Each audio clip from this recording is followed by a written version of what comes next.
Welcome back to Freaky Baby. Yes, I'm alive. For today's entry, we're going to be discussing the seminal classic, yeah, spelt the way you think it is, The Gorgon Festival by John Boyd. John Boyd is. I don't know anything about John Boyd. I've done absolutely no research, and I've never read any of his other books. But I can tell you he's that guy, the one that's just completed three-quarters of his sociology class, or just finished like a deep dive into the the political undertones that defined classical jazz, and he's so full of wisdom, he is bursting, and he has to force it into conversation somehow. He has so much wisdom to give. Unfortunately, the only wisdom I took from this was just because the wrapper's wrinkled doesn't mean the candy ain't sweet.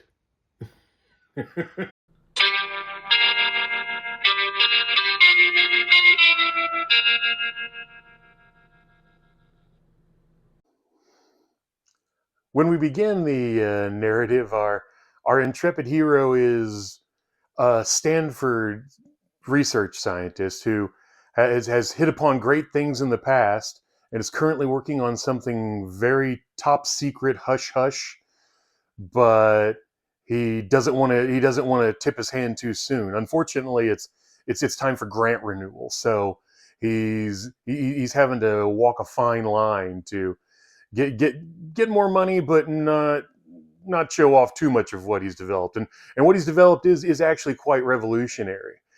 He's managed to crack the code. He's just at the cusp of discovering immortality and eternal youth. So kind of a big deal. Um, from that premise, things just immediately go bonkers. He's using his wife to essentially seduce the grant committee. They mention in Freudian terms that she's got giant cans, and this is something that they focus on again in the most clinical and Freudian way of strange psychiatric self-analysis. He acknowledges it like maybe 40 times over the course of the narrative. No exaggeration. Like, he knows what he likes, and he's not afraid to share it with you in the most boring way possible. So he's pulled away, though, by his septuagenarian lab assistant. She has a brilliant career in chemistry behind her now, and so she calls him over, and between the two of them, they finally crack the code, and they discover they find the fountain of youth. And she begs him, where it's like she's was previously a concert pianist while a chemist. Go figure. Mom must have been a tiger mom. She Her fingers are just gnarled with arthritis, and she begs him, can I just use this on my hands and restore my hands so I can just hear myself play one more time?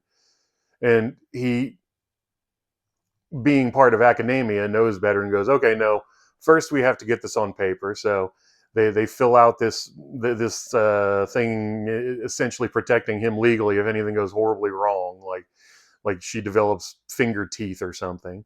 And then once all the I's are dotted, they dip her hands in the goo. And 20 minutes later, she's back to being Chopin. And Chopin, Schrodinger, who knows? I, Obviously, I'm not a concert pianist, but I digress. So she tells him, "You got to try this. You got to try this stuff." And he's got a trick hip, so he's like, "You know what? I'm going to try this. I'm going to do it." And so he does like a little sitz bath, and 20 minutes later, his hip is he has the hip of a 20-year-old man. I think we all know where this is going. So he goes home, and again, in very boring clinical terms, tackles his wife 3 or 4 times, and from there, things begin to get more and more sexually deviant and socially questionable. The next day, a young co-ed he doesn't recognize shows up at his doorstep after hours in his office to check in about a little extra credit.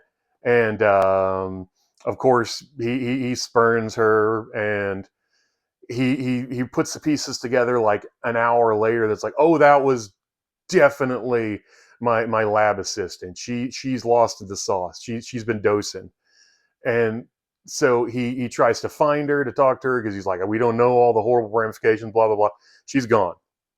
Not only is she gone, she's framed him for her disappearance, and it's real circumstantial, the evidence, but that doesn't really matter at the end of the day because the detective that's on the case is also banging his big-breasted wife. So he's got he has some perverse incentives for seeing our boy sent up the river. And I understand the plot seems coherent up to this point. Say goodbye to that shit. So he doses himself. He becomes a young guy. He cashes in his nest egg, gets a motorcycle, and like joins a motorcycle gang. And he's immediately has the crap knocked out of him by the gang leader, Big Papa, because he tries to sleep with Big Papa's old lady. I know the names.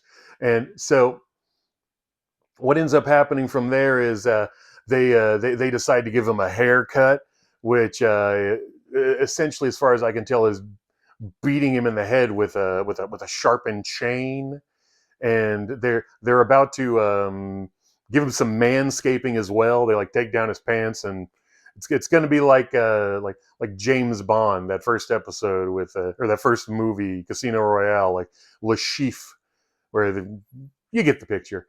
Thankfully, the police intervene, and he's cast out. He doesn't have his bike, he doesn't have his money, and so he's homeless for a while, and then he's with a hippie commune, and then after that, he finds a nightclub where he thinks he can leave a message for her. Again, none of this is really explained very well. Any gaps of logic are explained by him being essentially a profiler par excellence. Like, they've never mentioned it before, but apparently this guy is the dude from the Hannibal Lecter books.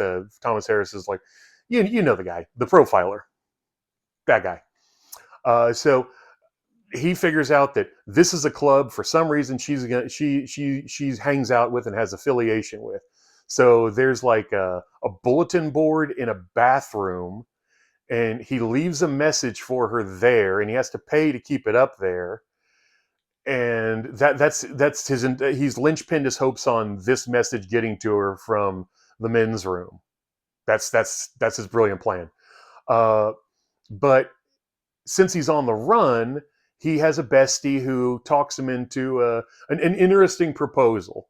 What he needs to hide his identity, so they get a lot of tanning solution and an afro wig, and they run a soul man. If you've ever seen that movie, where essentially they pretend he's black.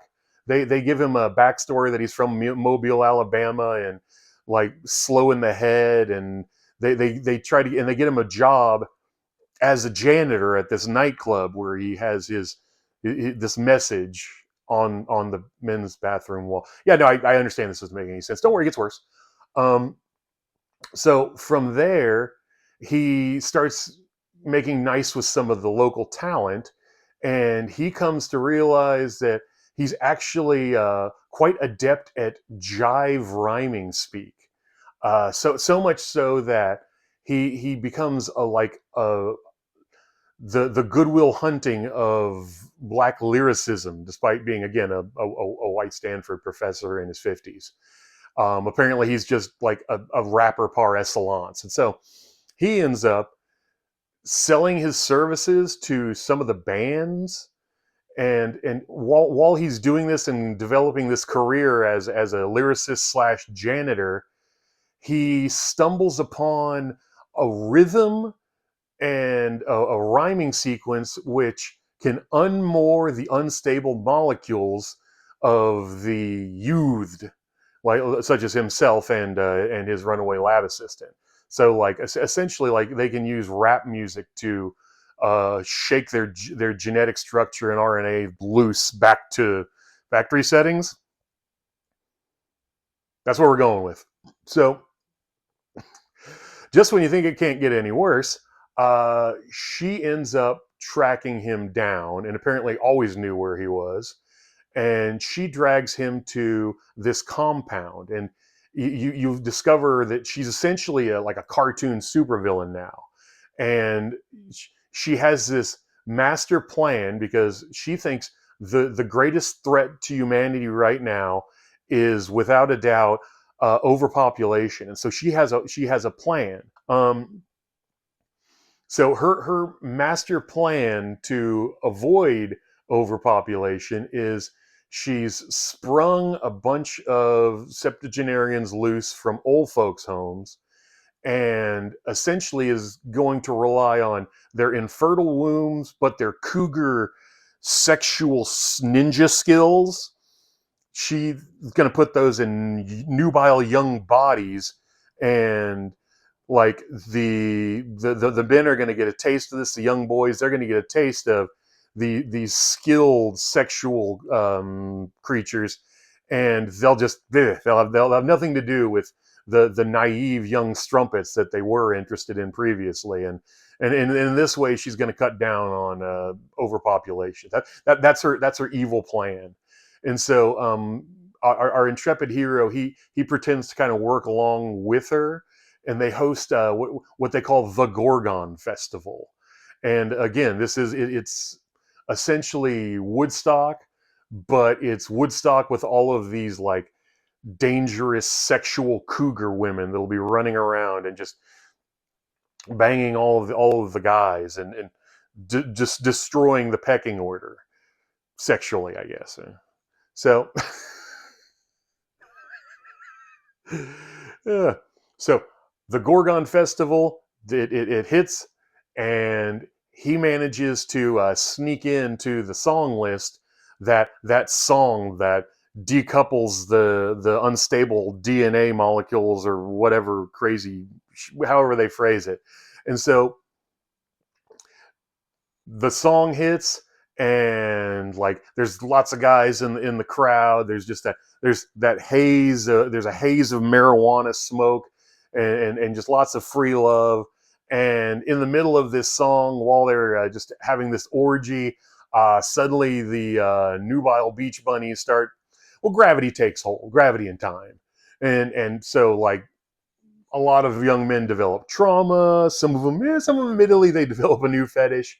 But also she degrades, and then they recognize, and like the authorities on hand recognize her and go, "That's the assistant. You didn't kill her. Our bad. We're sorry. We've been hounding you for so long." So it has the happy ending. He turns back into a white guy.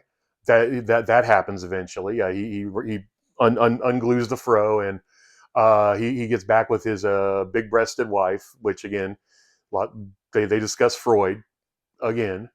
And he acknowledges that this discovery it's just too much for humanity. Mankind isn't ready for this, and so he takes the schematics, he takes the plans, and he just casts them into the ocean. He acknowledges it's like I pissed in the eye of Mother Nature and she blinked. We can't be trusted. But he does keep a couple doses around, just for when his wife hits 40 and again gravity takes over. Because we mentioned he's a breast man quite a few times throughout the novel. And yeah, that's Gorgon Festival. I don't recommend it. It's offensive and boring at the same time, in so many unique ways and so many familiar ways. I'd probably give it a 3 out of 10. It's a cool cover, and if you find it cheap, you might buy it for the collection, but do not waste your time. So thank you for coming back. I'd like to say that there's going to be more content more consistently, but we all know that would probably be a lie. But hey, we'll see. Anything's possible, right? So until next time, see ya.